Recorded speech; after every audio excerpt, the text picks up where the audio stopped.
Welcome back all. You join me en route up to a brand new biker hangout in the county of Nottinghamshire, Zombie Motorcycles. It's 3 hours north from me. I'm 2 hours into the journey and I feel a little bit like I'm back on the trip down to Sardinia, where I'm constantly putting on layers and taking layers off. I had to stop off half an hour ago to put on my thermal trousers and also my thermal top because it feels about 5 degrees colder than I thought it was going to be. I am today taking up, I'm delighted to say, 2 Zombie motorcycles. I love it. 2 Zombie motorcycles I'm taking up. So happy to say this, a selection of our LIBERTATIA tool rolls that they will be stocking, and one of our Lost Biker Stories books as well. So just over the moon that they are going to be stocking those, and over the moon that another biking spot is opening up. It's so amazingly good for the biking community. So let's head off the final 45 minutes to get there. I'm going to put on my DJI camera now because some of these little villages that I've been going through en route are just breathtakingly pretty. So let's go.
Hey, Freddie, Pleasure how are you? You all right? meet you. Yeah, good. Introduce us to the latest motorcycle spot. This is Zombie Motorcycles here in Newark. It's effectively a part of my brain, a small chunk of craziness really, where I do a bit of everything motorcycle. I didn't realise this. I assumed you'd been going for about a year. We're coming up to mid-May now. Yeah. When did it open? We opened about a month ago, yeah, so not very long at all. And we've just had a crazy response, really. Your background, how do you start something like this? Have you always done this kind of thing? No, so I worked in the automotive industry for a number of years. I was in the army for some years as well. I've always been able to fix things, and I had this kind of part of my brain that was always like able to imagine things kind of being stripped down. I don't know whether on some sort of spectrum or something, I'm not sure, but effectively I worked breaking bikes, I've worked fixing bikes, I've been to the Isle of Man TT and things. And so, you work for the AA? Yes, like, the AA, this is your bread and butter, absolutely, motorbikes, yeah, isn't absolutely. And so for me it's all about standards and having good standards and just being honest and fair with the price. And I think the UK currently is crying out for that because dealerships are closing down, new bike sales are falling and plummeting, but there's a huge plethora of other vehicles out there that just want resurrecting, and that's where the whole zombie thing comes from. So it's about bringing bikes back from the dead and kind of making them work again. We're going to go on quite an adventure here, through here, and we're going to see everything that you've just described. Mechanic, yes. Bike parts, yes. Coffee shop, biker hangouts. Yes. Open times? Typically we open at the weekends. We are kind of here throughout the week, but weekends 9 till 1 o'clock. Then we're going to do some ride outs and bits and bobs as well. So. And you're, just before we do the tour, you're hosting the DGR this year, which is phenomenal considering you've been open for a month and you're hosting the DGR. Yes, and it is very late on, but we talked about dealerships closing down. Pigcops, a very famous dealership, closed down, and so no longer no more. I'd done that ride for about the last 4 or 5 years, and it was really well run and things, but we were like, we can't not have a ride in Nottinghamshire. So and this video is going to come out just, I think, a week before the DGR. Yes, So if anyone's absolutely. interested, absolutely, join up. Yeah, join up here, 9:30 from this location. You're in for a treat here. We're going to start through the store, work our way round, and come out of this store. So let's start the tour. Let's go. Right, let's have a wander through then. As you can see, motorbikes everywhere here. So this is actually just recently been sort of put up for sale. This is a Royal Enfield. I don't know what variety it is, to be honest, but the guy who does all of our artwork has recently said, I just want you to sell it. So if anybody's got any good ideas as to what to do with it, please comment and let us know. This is our little kitchenette area, and this is the main room, if you like, if you come through. Here's June. Hello. Yeah. So June's So it's June and Adam who are both owning the company, and this is, I'm so happy, Lost Biker Stories book that we brought down as well with about 3 of the tool rolls. So that will be there if anyone wants to read it when they pop down. Got our own merchandise as well, which is all the ZM stuff. And then we've got Wild Dove Sisters, which are a fantastic brand. We love that. And then we've got Kytone, Age of Glory, Pipe Brothers, Wentworth, which is these bags here, which are fantastic. Really good quality. I've never come across these. Oh, brilliant, brilliant. Yeah, really, really well made. I love the buckles, yeah, little details so on the nice. buckles. It's like Wingman of Yeah. Road Buckle, Oh, yes, isn't it? exactly. Yeah, just really cool. They do this. They do this tank bag here. This is fantastic. So this is a tank bag, and then you unzip it, and it turns into a rucksack.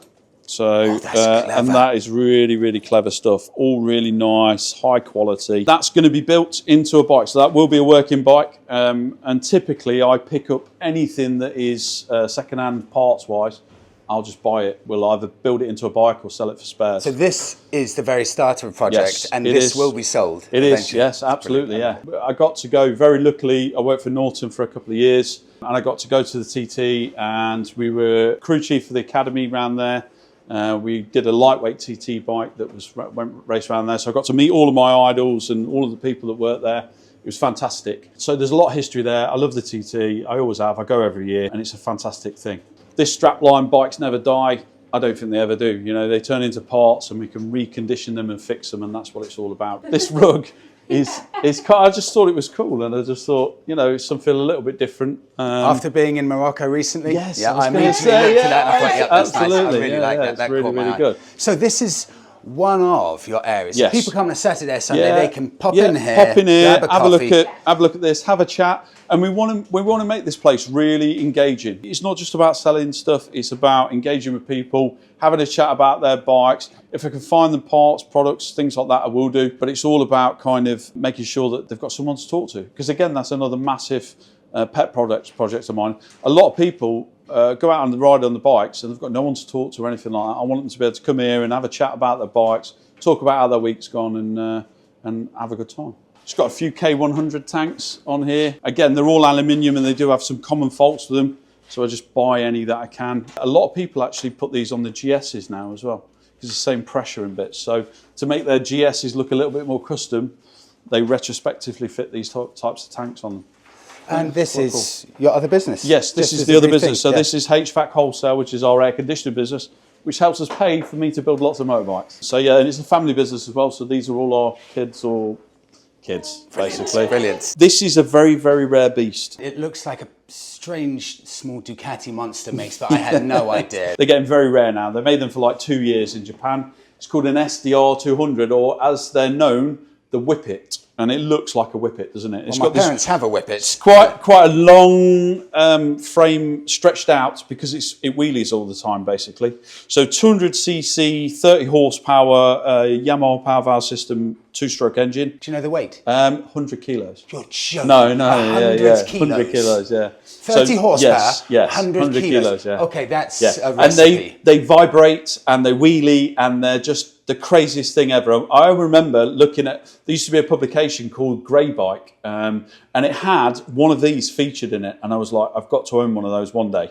And I did own one, but then I got divorced and I had to sell it. So I bought this one directly from Japan and had it imported. I like working with these because they're kind of the beginning of the car technology into motorcycle era. So this is fuel injection, very different engine. They call them flying brick. They're not the most powerful bikes in the world. They are really reliable. And I've seen these, believe it or not, I've picked these up that have done 250,000 miles I've put fresh fuel in them, and they've started and ran, and there's nothing wrong with them. You are No, joking. absolutely 100%. These have one of the best reputations for robustness and reliability. These are just so reliable. And do you rate them that highly?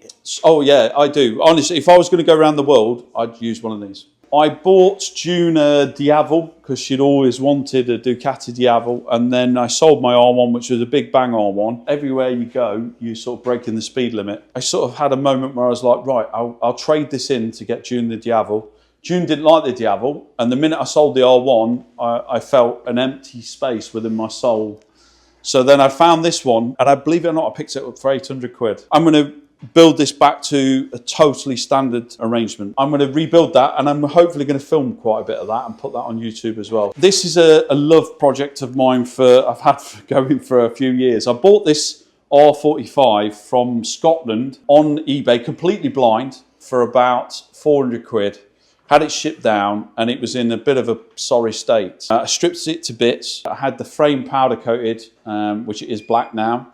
Then I had the wheels done this kind of really cool monster zombie sort of green. And the thing is, when people come here to have a coffee, they love to see all this stuff. And what my overall aim is to get more and more builds and just feature them and show people what we're doing, talk to people about, you never know quite how a project's going to evolve, you know, and if somebody chips in a really good idea, I think, I never thought of that. And suddenly you've got a whole different avenue and aspect for it to be built on. I have got the book from the guy who bought this in Scotland.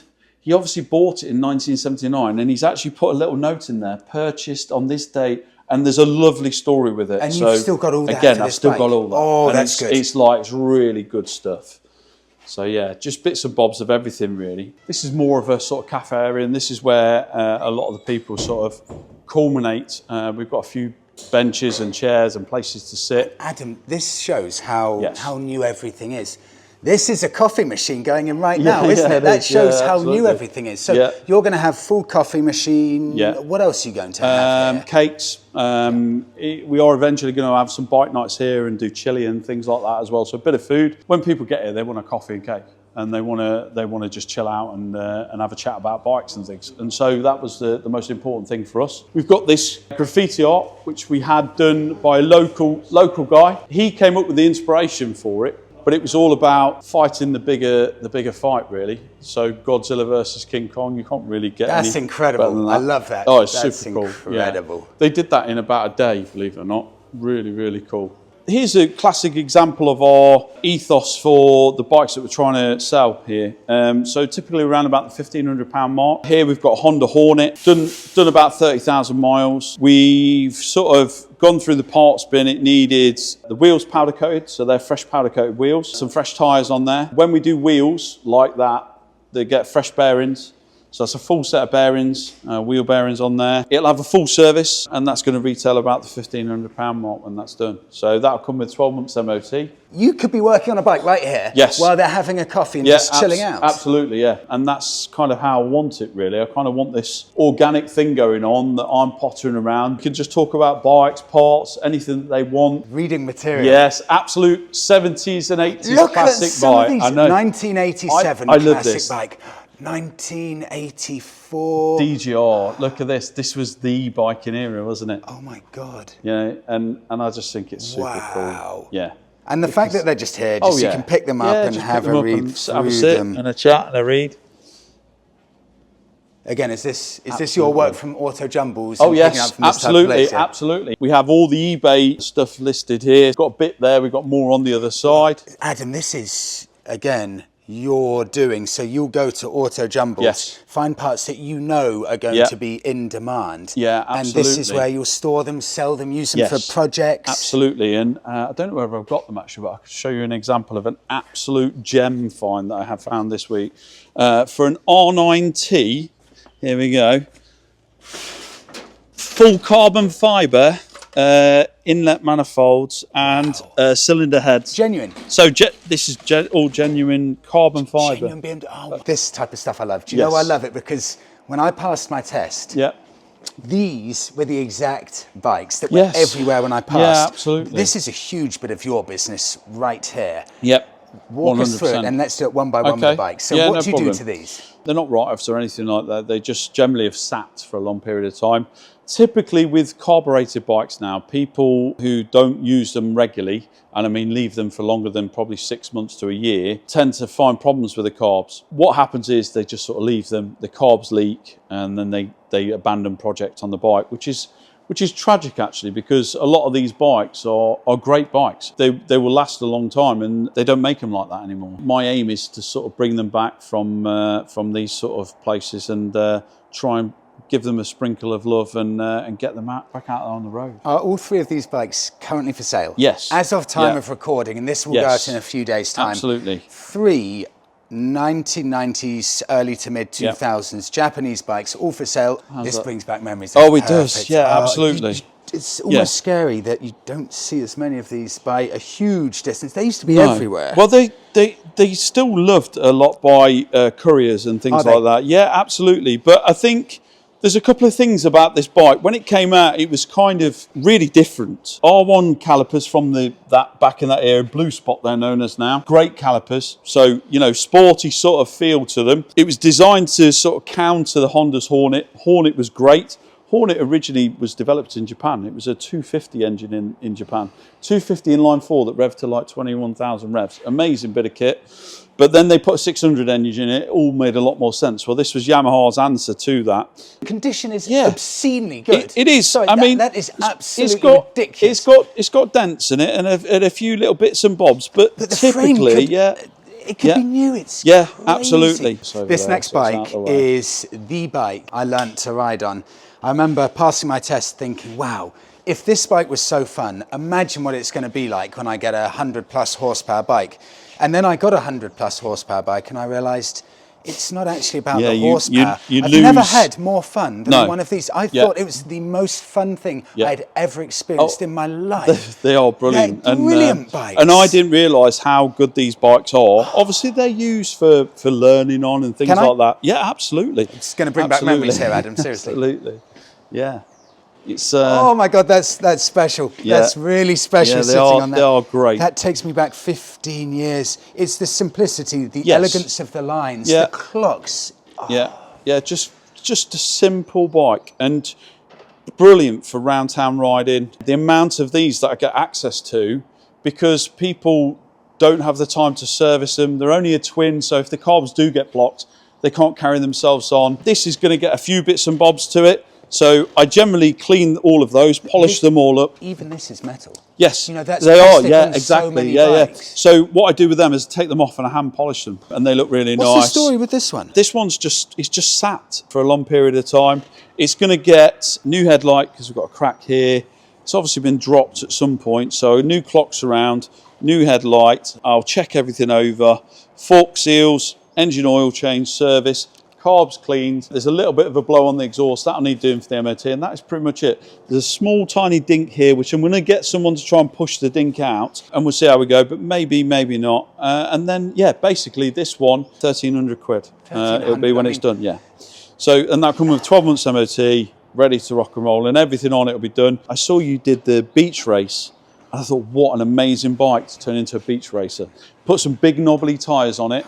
And sort of customise it a little bit and turn it into a really cool, reliable beach race. These, Adam, for one, that's cool. But secondly, you don't see many of these. No, but absolutely that is not. weird because these were everywhere. They were. But the trouble is, because they were carbureted, a lot of people moved on to ER6s and things and forgot about this, which is a brilliant entry-level bike. If you were touring, what a fantastic bike. You could strap things to it. You haven't got to be really precious about it. I think a lot of people now, they look at GSs or whatever and they're like, oh, but that's what I want to adventure on. But the reality is, something like this is brilliant because you can just strap stuff to it, you can throw it around. It's really easy to maneuver in traffic. I love GSs, but they're so big and so heavy. Whereas something like this is simple. Faults aren't really going to happen on it. There's not a lot to it. Everything's metal. It's really well made. It's still Japanese reliability. Certainly something that I've really found a bit of a love for these. And weirdly, I have as well. I know really something weird. Special about these bikes. You could almost very say overlooked. It's exactly how a motorbike should be. Yeah, it's just absolutely. about bang on with everything, isn't it? Without screaming in your face at all in any aspect. Yeah. Next one. Yes, let's Adam, thank you push so this away. much for showing me that. Hey, it's no problem at all. This is exactly what you do. Bring bikes like this back to life, because these are getting really rare now. So to see one of those is a special sight. Yeah. Next bike is my, in fact, it's the third bike I ever owned. Suzuki Bandit 600. These are borderline legendary bikes. So many people have started their motorcycle journey with the 600 Bandit. Bit of a flat tyre on this one, so that's the first, one of the first things that I'm going to sort on it. But first things first, Adam, this is so much beefier and chunkier than the 500cc, isn't 100%. This is a beast of a bike, really. Bit legendary, really. The S model, so it's got the little bit of a fairing. You don't believe how much protection those little fairings give you. Really? Massive amount, and just stop you being buffeted all the time. And again, if you're commuting in the UK with poor weather, it's the best thing. This again has been looked after, but has just been neglected. So it's got an aftermarket can, Scorpion of the era. I'm going to get new plastics for the back because it's got a crack on that side. Throttle twist gear, a twist grip, and new switch gear on this side. Full strip and rebuild of the carbs, service, and a bit of a clean up generally. Again, 1,500 quid. It will come with 12 months MOT. Will be in a good serviceable condition. And I think, you know, for this sort of bike, to get someone into biking, or for a winter commute, or whatever you want to do with it. If people want to find these bikes, a lot of the time they're going to Facebook Marketplace, other places. And you don't know. They haven't been used for ages, they haven't been loved for ages. So to have the opportunity to come and see 3 bikes like this, but knowing they've been given a new lease of life, you know, you've got a background in this stuff, someone who knows what they're doing to bring it back to life, that you've got the confidence to buy it and then go out and use it. Quite a rare thing now. I couldn't really believe how much of a nostalgia there is around Suzuki Bandits. For me as well. It's really strange, and so we've already had quite a few inquiries about this bike. It could have another 10 or 15 years of riding in it. Yes. Adam, thank you so much. No problem. For showing me around this incredible place. I really appreciate it. Just seeing everything here, established and so well set up, it's quite hard to believe you've been here for a month. I cannot believe it. It's crazy. If anyone's interested, I'm sure you will be. Do come and check it out. All of the details in the written description below. Of course, you've got the DGR in a week's time, but everything from Saturday, Sunday, all of the bike mechanics stuff, coffee machine imminently. Imminent. Yeah, he's battling with it at the moment, but and it will be here. And you're getting ready to start offering some food in the future at some point. It's a proper community you're building, isn't it? Absolutely. And, you know, there's a few people that are a few years ahead of us, and we want to evolve to build like that. And, yeah, it's fantastic, really. Adam, it's good. Hey, no pleasure. problem. All right, you take care. Thank you.